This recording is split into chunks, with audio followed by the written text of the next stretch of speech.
일단 얼마나 사실일까에 대해서 말씀드리고 이 책에 대한 제 생각을 말씀드리도록 하겠습니다. 먼저 저는 줄거리 그리고 사실의 정도 그리고 제 생각 순으로 말씀드리겠습니다.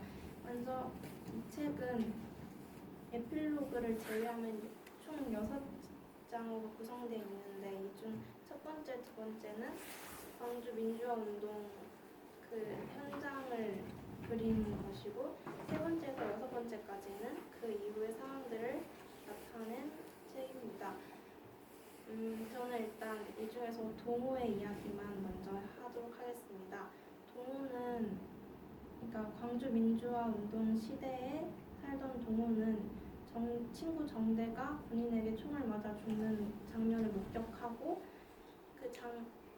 그 총을 맞은 친구의 시신을 찾기 위해서 상무관으로 가서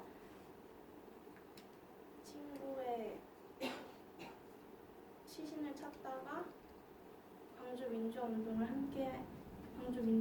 하는 사람들과 함께 시신을 수습하는 일을 하게 됩니다.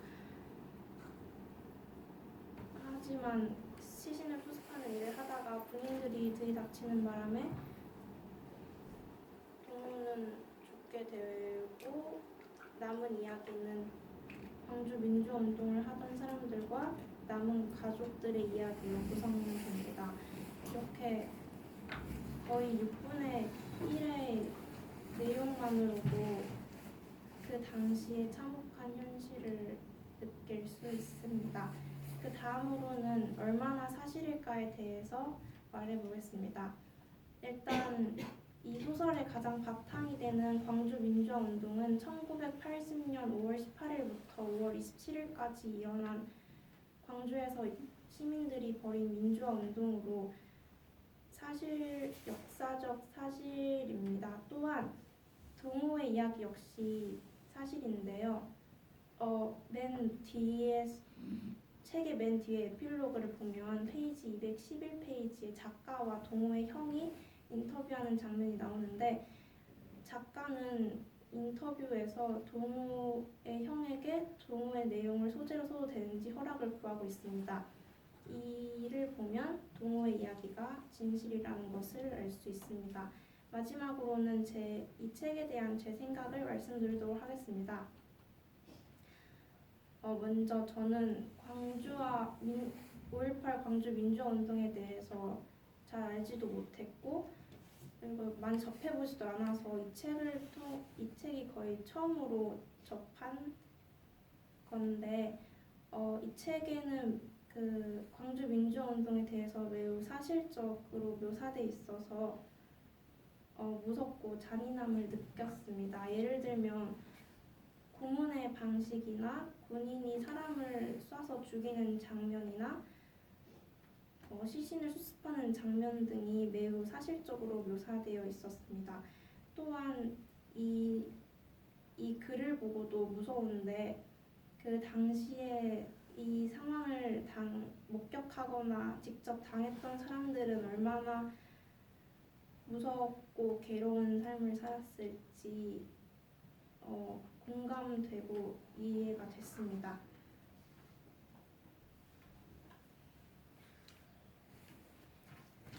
따라서 저는 이 책을 읽고 가장 크게 느낀 점은 만약 이 책에 등장하신 분들처럼 민주화 운동을 하지 않았다면 저희가 지금 그 상황을 겪어야 될 수도 있으므로 현재 이런 사회를 만들어주신 그분들께 항상 감사하다는 마음을 가지고 살아가야 할 것 같다고 생각했습니다. 감사합니다. 잘했어요.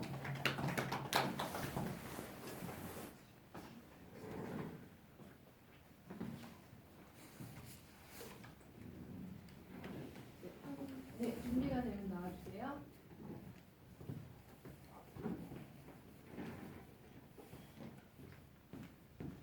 안녕하세요. 이번에 원탁 토론을 맡은 김유린입니다. 저는 지금부터 한강 즈음 소년이 온다의 내용들 중에 내용들이 얼마나 사실인지 확인해보고 그리고 그 사실들에 대한 자기 주장을 펼쳐봅시다. 라는 논제에 대해서 지금부터 말씀을 드리려고 합니다. 우선 저는 소년이 온다라는 책의 내용과 줄거리를 말씀드리고 그 다음에 그 내용들이 얼마나 사실인지 말씀드리고 그 다음에 그 사실들에 대한 저의 주장을 펼쳐보려고 합니다. 우선 소년이 온다라는 책의 내용부터 말씀드리겠습니다. 소년이 온다라는 책은 그 여러 주인공들이 나와서 각자의 겪은 사건들이 풀어지는 이야기인데요. 저는 그 많은 사람들 중에서 대표적인 인물 4명의 사건을 말씀드리려고 합니다. 우선 말씀드리려는 첫 번째와 두 번째 인물은 동우와 정대입니다. 동우와 정대가 사는 도시에 어느 날 계엄령이 내려지게 되고 그 계엄군에 반대하는 시민들의 시위가 열리게 됩니다. 그런 시위에 16살의 어린 나이에도 불구하고 동우와 정대는 서로의 손을 맞잡고 앞 대열로 나가게 됩니다. 앞 대열로 나가서 시위를 하던 도중 계엄군이 공격이 시작되었고 그때 정대가 계엄군의 총에 맞고 끌려가게 됩니다. 다행스럽게도 동호는 도망쳐서 살게 되었지만 동호는 그 정대의 죽음에 대한 죄책감 때문에 정대의 시신을 찾으려 여기저기 다니게 됩니다. 그러던 중 어느 날 도청에 가서 정대의 시신을 찾으려고 하던 중에 도청에서 시신을 수습하는 일을 우연히 맡게 됩니다. 그리고 나서 이제 우연히 또 시민군에 합류하게 되고 어느 날 밤에 이제 시민군이 밤에 도청에 남아서 계엄군에게 맞서던 중 계엄군에게 체포되는 과정에서 총에 맞고 죽게 됩니다. 이제 세 번째 주인공인 김진수에 대해 말씀을 드리려고 합니다. 김진수는 동호가 합류했던 시민군의 일원이자 동호와 함께 도청에서 일했던 사람입니다. 그는 이제 시민군의 일원으로서 그 밤에 도청에 남아서 시민군이 이렇게 그 계엄군에게 맞서는 것을 주도하였고 주도하는 과정에서 이제 총기를 소유하고 있었다는 이유로 체포당하게 됩니다. 그 체포당한 이후 계엄군에게 끌려가게 됐는데 그때 끔찍한 형벌과 고문을 받게 됩니다. 그리고 우연히 이제 운이 좋게 특별 석방으로 김진수는 풀려나게 되었지만 그 스스로의 죄책감이나 그런 고통 때문에 극단적인 선택을 하고 맙니다. 마지막으로 말씀드릴 주인공 김은숙이라는 사람인데요. 김은숙은 작은 편집회사에서 일하던 사람이었습니다. 그녀는 이제 수배 중인 번역가가 맡긴 희곡집을 편집을 맡게 되었다는 이유로 번역가의 행방을 묻는 취조를 당하고 뺨을 7개나 맞으면 부상을 당하게 됩니다.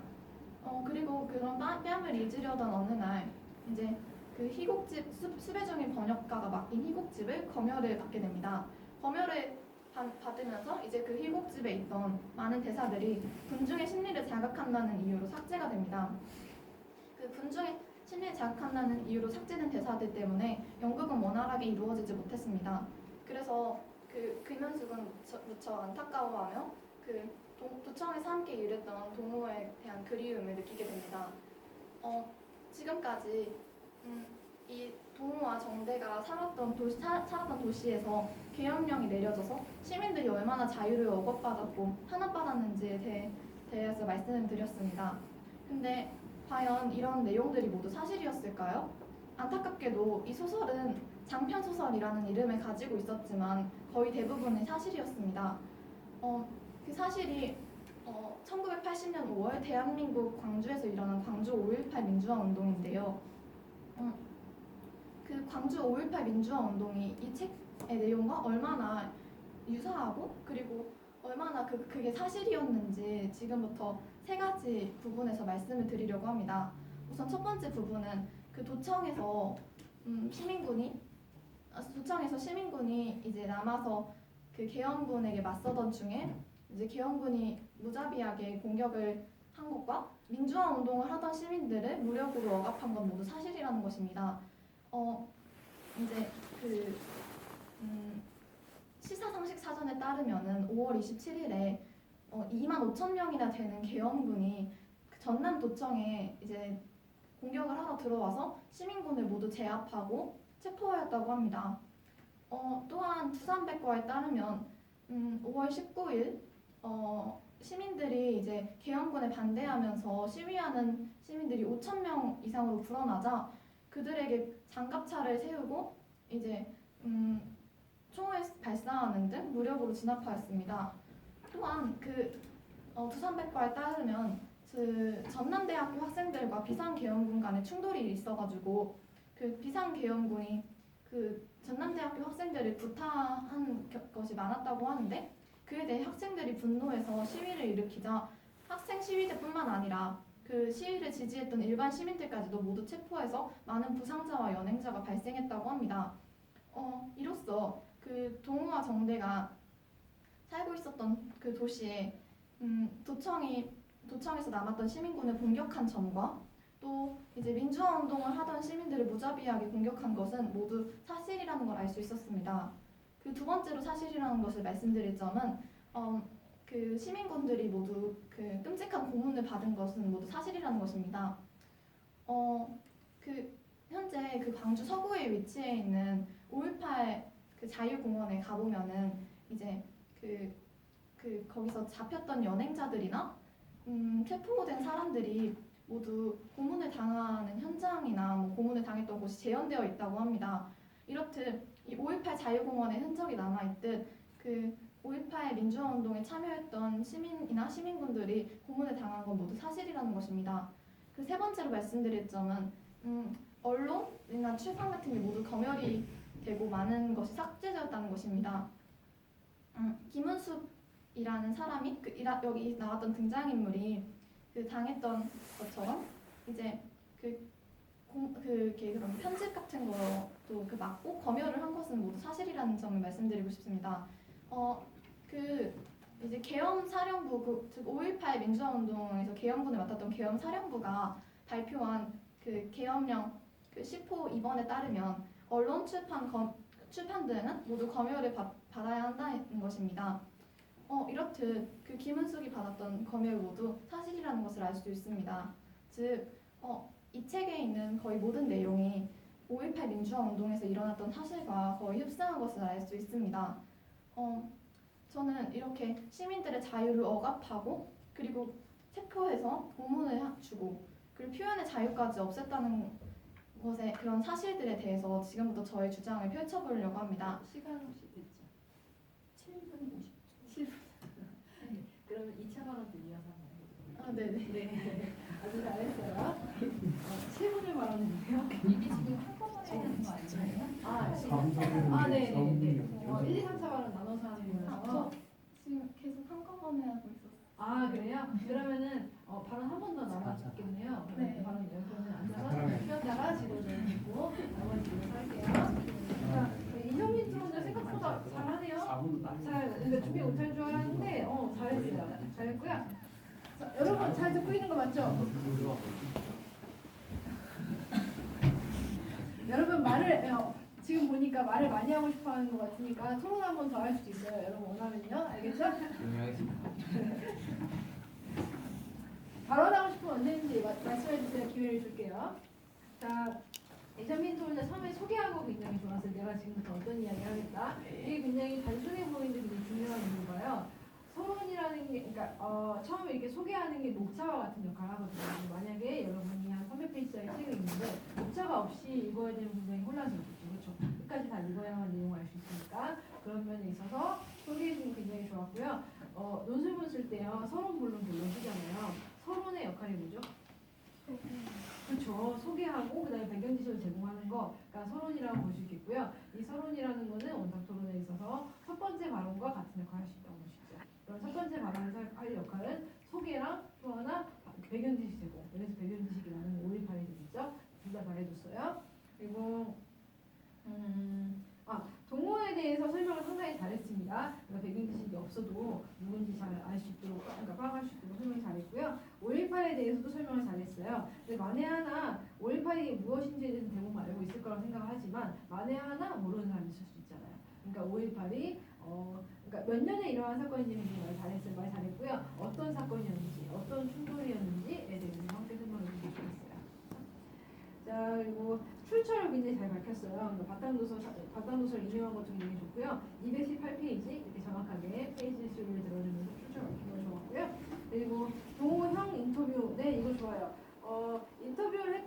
또 사실이라는 증거가 될 수 있겠죠. 근데 실존했던 인물인가요, 정모 형이 여기서? 네. 오케이. 그것도 함께 말해주면 좋겠어요. 잘했습니다. 그리고 무서움을 느꼈다까지만 이야기를 했을 때 어디에서 무서움을 느꼈는지 이야기했으면 좋겠다는 생각이 들었는데요. 그런 생각을 하자마자 바로 어디에서 무서움을 느꼈는지 사이에 잘 들었네요. 잘했고요. 그리고 자기 주장에서 좀 감명 깊었던 것이 그때 그분들이 그렇게 하지 않았으면 우리가 겪었을 수도 있다. 우리가 했을 수도 있다. 네, 굉장히 좋아요. 그러니까 그랬을 수도 있죠. 그때 우리가 민주화 투쟁을 하지 않고 그때 우리가 민주주의에 입국하지 않았다면 우리가 지금 국제정권 안에 있었을 수도 있겠고 우리가 지금 촛불 집회나 아니면 그런 고문당할 수 있는 그런 시위를 우리가 했었을 수도 있겠죠. 굉장히 좋은 자기 주장이었어요. 잘했어요. 자, 김효린 토론자도 마찬가지로 처음에 소개 잘해줬습니다. 중요한 서론의 역할이고요. 그리고 5.18에 대해서도 설명해 주면 좋겠어요. 대부분 알고 있을 거라 생각을 하지만 그래도 5.18이 무엇인지 모르는 사람도 있을 수 있고 아니면은 뭔지 대충은 알겠는데 정확히 뭔지 모르겠어 이런 사람도 있을 수 있어요. 그러니까 설명해 주면 좋겠고요. 이것이 그 서론에서의 배경지시 제공이라고 그러니까 배경지시 제공이 왜 필요하냐면요. 5.18 자체가 무엇인지 모르면 혹은 기억이 안 나면은 뒤에 이어지는 내용을 이해할 수가 없거든요. 그러니까 설명해 주는 게 좋고요. 동호와 정대에 대해서 처음에 말했는데 동호와 이름이 네, 동호와 정대에 대해서 이야기를 했는데요. 동호와 정대가 누구인지에 대해서도 처음에 이야기를 해주면 좋겠어요. 그러니까 학생인가, 회사원인가, 아니면은 뭐 가정주부인가 이렇게 정체에 대해서 설명을 해주면 좋겠어요. 얘기 안 했던 것 같은데요. 16살이라고 얘기했는데요. 16살의 누구인지에 대해서 이야기를 좋겠어요. 그러니까 나이만 나왔어요. 제가 듣기로는. 그리고 어떤 일이 있었는지 상세하게 설명을 잘했어요. 처음에 동호와 정대가 이제 시위에 나가게 되었고 한 명은 살았는데 한 명은 이제 행방불명이 되었고 설명 잘했고요. 모르는 사람도 쉽게 이해할 수 있을 정도 잘했어요. 뒤에 이어지는 두 인물에 대해서도 상세하게 설명을 잘해서 배경지시 제공에 있어서 굉장히 좋은 설명을 했다고 볼 수 있겠습니다. 잘했어요. 그리고 지금은 발언 하나에 몰아서 할 생각이었으니까 상관없는데 만약에 1, 2, 3차 발언 나눠서 할 예정이었다면은 제가 1차 발언에서는 무엇을 할 것이고 발언할 것이고 2차에서는 무엇, 세 번째 발언에서는 무엇을 이야기하겠습니다. 이런 식으로 각 발언에 대해서 내용을 소개해 주는 게 좋습니다. 그렇죠? 이것도 일종의 목차라고 볼 수 있어요. 그리고 출처도 굉장히 좋아요. 그러니까 두 번째 이제 그러니까 사실인지 아닌지에 대해 설명하면서 출처를 들어가는데요. 네, 굉장히 잘했고요. 그리고 통계도 잘 들었습니다. 네, 신빙성이 높아졌어요. 그리고 제가 들으면서 그 각 사실을 설명할 때 앞에 나온 등장인물과 연결을 시키면 좋겠다라고 쓰고 있었는데 연결을 시키더라고요. 그러니까 단순히 어떤 사실이 있었습니다라고만 하고 넘어가면은 청중들이 알아서 앞에 있는 등장인물과 연결시키진 않겠죠. 그러니까 지금 김윤희 소장가 했던 것처럼 연결시키는 게 굉장히 중요합니다. 이것이 아까 퍼블릭 포럼 토론자들이 그러니까 한테 제가 얘기했는데 사례를 말하고 끝날 것이 아니라 그 사례를 주장과 연결을 시키라고 했죠. 그렇죠? 그렇죠? 기억나죠? 그거 마찬가지로 지금 그러니까 소개를 하면서 앞에 나온 등장인물과 어떻게 연결되는지 말해주면 좋고요. 전체적으로 제가 그러니까 개요 지도적으로 하면서도 이야기를 했었는데 구조가 굉장히 좋아요. 그러니까 처음에 이건 구조는 아까 이정민 토론자가 좋았고요. 처음에 배경지식을 일단 제공해 주었고 그 다음에 등장인물을 소개해 주었고 그 다음에 그 등장인물이 사실과 얼마나 부합하는지에 대해 설명해 주었고 맨 마지막으로 자기 주장 그러니까 토론 논제가 요구했던 것을 차근차근 빠뜨리지 않고 순서대로 설명을 잘했습니다. 잘하셨어요. 그리고 언론 출판 검열 이거 잘하셨고요. 네, 좋아요. 이것도 혹시 언론 출판 검열 중에 만약에 내가 열심히 만든 작품인데 근데 검열로 인해서 세상 빛을 못 본 작품이 있다면 그런 사례가 있으면 함께 말해주면 좋겠어요. 자, 그리고 넘어가도록 할게요. 2차 발언 할게요. 혹시 먼저 하고 싶은 사람 있나요? 끝났어요? 오케이, 좋아요. 네, 그럼 김혜린 토론자 마무리해 주도록 하겠습니다.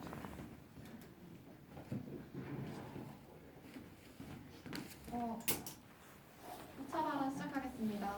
저는 그 앞서 말씀드렸던 사실들에 대해서 저의 주장을 세 가지 펼쳐보겠습니다. 우선 저의 첫 번째 주장은 시위를 하던 시민들을 무자비하게 무력으로 공격한 것은 비윤리적인 행동이라는 것입니다. 그 시위하던 시민들은 어떤 무기도 없이 평화롭게 자신의 뜻을 펼치고 있었던 것뿐인데 그들을 장갑차나 아니면은 대포, 총 같은 걸로 무력으로 진입한 것은 정말 도덕적이지 못한 끔찍한 범죄 행위라고 할 수 있습니다. 게다가 바탕도서에 따르면 그 광주 시민이 그 당시에 40만 명이었는데 80만 발의 총을 준비했다고 하니 이는 정말 잔인한 행위라고 할 수 있습니다. 즉 지금 존재할 법한 살인 행위보다 훨씬 끔찍한 범죄라고 할 수 있습니다. 저의 두 번째 주장은 그 시민군들을 고문으로 고통을 준 것은 비도덕적이라는 것입니다. 시민군들에게 이제 그런 볼펜을 손에 껴서 이렇게 뼈가 보일 정도까지 만드는 고문도 시키고 그리고 이제 거짓으로 쓰는 것도 거짓으로 이제 자백하는 것도 시키고 이제 거기서 조사를 하면서 구타를 하기까지 했는데 이런 끔찍한 고문들은 시민군에게 신체적이자 정신적인 피해를 주었습니다. 그리고 이는 또한 인권 침해에도 해당하는 것이 그 1948년에 세계 인권 선언이 발표되었는데 그때 5조에 따르면 어떤 사람도 그 끔찍한 고문을 받을 수 없다고 합니다. 이게 1948년에 발표되었는데 32년 후인 1980년에 이런 일이 일어났으니 이는 명백한 인권 침해 행위이자 그 사람들의 자유를 빼앗은 행위라고 볼 수 있습니다. 그리고 이렇게 시민군들을 고문을 해서 그들의 정신을 바꾸려고 한 것은 정말 강제적인 행동이자 시민군의 정신을 바꾸고 신체적인 고통을 줌으로써 끔찍한 그 아픔을 느끼게 하는 것은 그 자체로도 이제 비도덕적이지만 그거를 바꾸려고 했다는 의미 자체에서도 비윤리적이라고 할 수 있습니다. 저의 세 번째 주장은 그 민주화를 위해 노력하셨던 많은 시민분들이 계셨기에 지금의 민주주의가 이루어질 수 있다는 것입니다. 그분들의 노력이 모이고 모여서 이제 현대의 민주주의를 이루게 되었고 또 그분들의 민주화를 시키려는 노력이 없으셨다면 지금 역시 어떻게 됐을지 모르겠습니다.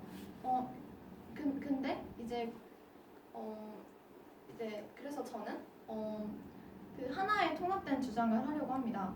이 세 개를 합쳐서 하나의 주장으로 만들면 그 5.18 민주화 운동은 그 지금의 민주주의에 큰 영향을 미쳤고 그때 행했던 계엄군의 행위는 모두 비윤리적이고 끔찍한 범죄 행위라는 것입니다. 지금까지 저는 그 이 소년이 온다라는 책에 나왔던 내용들과 그게 얼마나 5.18 민주화 운동이라는 사실과 관련이 있는지 또 그에 대한 저의 주장을 펼쳐보았습니다. 지금까지 들어주셔서 감사합니다. 네, 좋아요. 잘했어요. 자,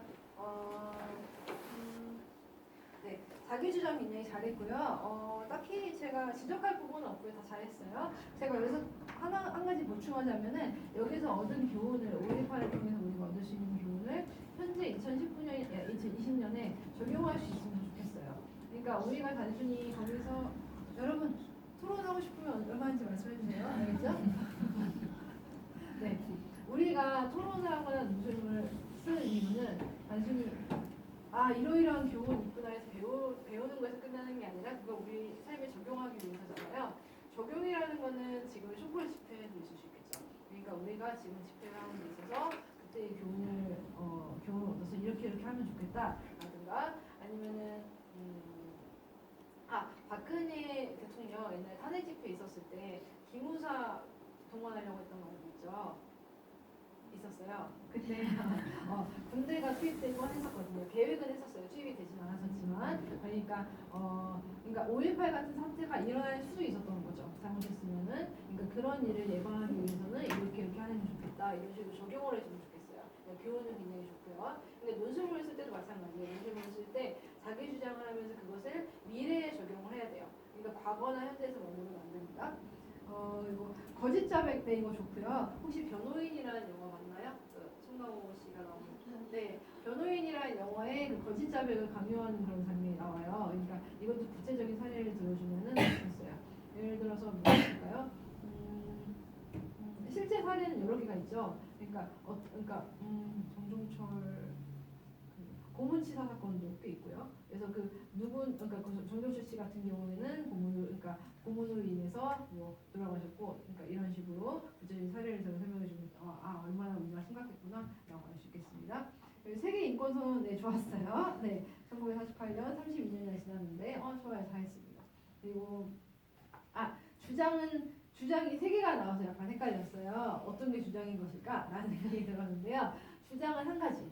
그래서 그러니까 맨 마지막에 통합을 하긴 했습니다만 처음에 그러니까 주관식으로 하는 게 좋아요. 처음에 주장이 나오는 게 좋아요. 그래서 저희 주장은 이것입니다. 이렇게 간단하게 이야기하고 길게 설명한 다음에 맨 마지막으로 그러므로 저희 주장은 이것입니다. 이렇게 마무리하는 게 좋습니다. 그러니까 논술문 하나에는 주장이 하나여야 되잖아요. 마찬가지로 한 토론에도 주장이 한 가지여야 합니다. 그거는 주의해 주시면 좋겠습니다. 네, 두 분 다 굉장히 잘하셨고요. 자, 그냥 들어가면 조금 아쉬우니까 토론을 여러분들 아까 되게 말씀을 많이 하고 싶어 하시는 것 같아서 기회를 드렸으면 좋겠습니다. 자, 그럼 누가 한번 먼저 질문해 볼까요? 질문해도 괜찮고 자기 주장을 해도 괜찮고 아니면은 모르는 부분을 물어봐도 괜찮습니다. 누가 한번 해볼까요? 눈을 안 마주치고 있어요. 자, 그럼 눈을 가장 안 마주친 분과 먼저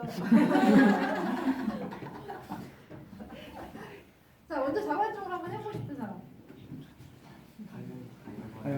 네, 그러면 자 이긴 사람부터 할게요. 이긴 사람부터 할게요. 가위바위보. 잠깐 이기지 않았나요? 아니 고정이 됐어요. 가위바위보. 자, 그러면은 진 사람이 먼저 해주세요. 가위바위보를. 했어요? 안 했어요. 가위바위보. 네, 그러면 자 우리 청우가 가장 먼저 해줄게. 그다음 청우 다음에 상우 해줄게요. 그다음에 이제 둘이 예, 제가 마지막이에요. 마지막이에요? 네. 했어요 그 사이에? 했어요. 네, 좋아요. 그러면은 김청호 토론자가 이제 열어줄게. 포문을 열어줄게요. 네, 이러한 민주화 운동이 광주에서만 일어난 것인가요? 소극적인 질문인데. 괜찮죠, 그렇죠. 다른 도시에서 안 일어났었으니까. 그리고 그런 게 있어요. 저희 어머니께 여쭤봤었거든요. 그때 광주 민주화 운동 때 어땠었냐고. 그러니까 소식을 전혀 못 들으셨대요 그때. 저희 어머니는. 그러니까 그때 대전 살고 계셨는데. 그래서 이런 질문 할 수 있어요. 왜 대전이나 인천이나 서울이나 제주도나 다른 도시에서 일어나지 않았을까라는 질문. 괜찮아요? 혹시 이건 답변이 없는, 그러니까 저희는 답이 없는 질문인데요. 여러분이 생각을 되게 말하면 될 것 같아요. 혹시 누가 한번 해볼까요? 제가 이게 5.18 민주화 운동에서 찾아보던 도중에 이제 서울에서 서울대 학생이 이제 사망한 뒤에 이제 그런 시위 같은 게 열렸고 이제 광주에서도 그런 연례 조짐이 보여서 이제 전국에 계엄령은 내렸으나 이제 서울하고 광주를 더 각별히 계엄령을 내렸다고 해요. 그리고 광주 같은 경우는 이제 진입도 못하고 소식도 못 알리게 다 끊어놓고 소식도 그런 언론도 다 차단을 해가지고 광주 소식을 절대 알 수 없게끔 그 안에서만 이제 군중의 심리를 자극했기 때문에 광주 안에서만 일어나지 않을까 생각이 들어요. 좋아요. 잘했습니다. 자, 혹시 이영민 토론자 답변할 게 있을까요? 없어요. 네, 좋아요. 김창원 토론 답변이 됐나요? 네, 좋아요. 그럼 김창원 토론자가 한번 질문을 해주도록 하겠습니다. 세계 필로그에 동우 형이랑 네, 작가가 인터뷰하는 장면이 나왔다고 했잖아요. 그렇죠. 근데 다른 책들 같은 거 읽어보면 판타지 소설들도 뒤에 작가가 막 대화하는 장면 같은 게 있거든요. 그래서 네. 그걸 봤을 때 이게 진짜로 사실이라는 게 뉴스 같은 데 나와서 네. 진짜 그런 신분증이라 해야 되나? 약간 그런 게 있어서 사실이라고 할 수 있는 건지 아니면 그냥 에필로그만 있는 건지. 네. 아까 누가 얘기했었죠? 네네. 그런 토론자 한번 얘기 해볼까요? 일단 에필로그를 보면 작가가 거기 직접 이렇게 찾아가시고 그런 작가의 경험으로 풀어낸 얘기라서 저는 사실이라고 생각합니다. 직접 광주에 찾아가서 인터뷰했다고 합니다. 네. 혹시 답변이 됐나요? 네, 잘했습니다. 자, 그리고 박희재 토론자. 네, 박희재 토론자. 그 잘못을 저지른 사람들 있잖아요. 그런 사람들은 어떤 처벌을 받았는지. 네, 좋아요. 혹시 누가 자유롭게 해주세요. 자유롭게. 이제 개헌군이 처벌을 받았다. 김민성, 김정은, 김상훈 토론자 질문 한번 더 하고 싶으면 저 얘기하세요. 한마디도 안 했어요. 네, 얘네들 이러고 들어왔어요. 네, 조용히 하세요. 네. 이것도 제가 이제 알아보던 도중에 나온 건데, 그 바탕소설도 역시 나왔는데, 그 개헌군은 이제 돈을 받고 이런 일을 저질렀고, 그 이후에 이제 그 전두환 대통령이랑 그 노태우 대통령만 처벌을 받았고, 개헌군이 딱히 처벌을 받은 거는 못 찾았던 것 같아요. 좋아요. 네, 혹시 이재명 토론자 얘기하겠나요? 네, 알겠습니다. 네, 잘했어요. 답변이 됐나요, 박인 토론자? 잘했습니다. 자, 그러면은 오래 기다리느라 지루했어요, 김민성 토론자. 네. 이거 둘 다한테 질문하는 건데 네, 둘 다 해주세요. 왜 그 민주화 운동에 참여한 사람들은 자기가 죽을 수도 있는데 왜 참여했을 거라고 생각하세요? 네, 좋은 질문이네요. 잘했어요.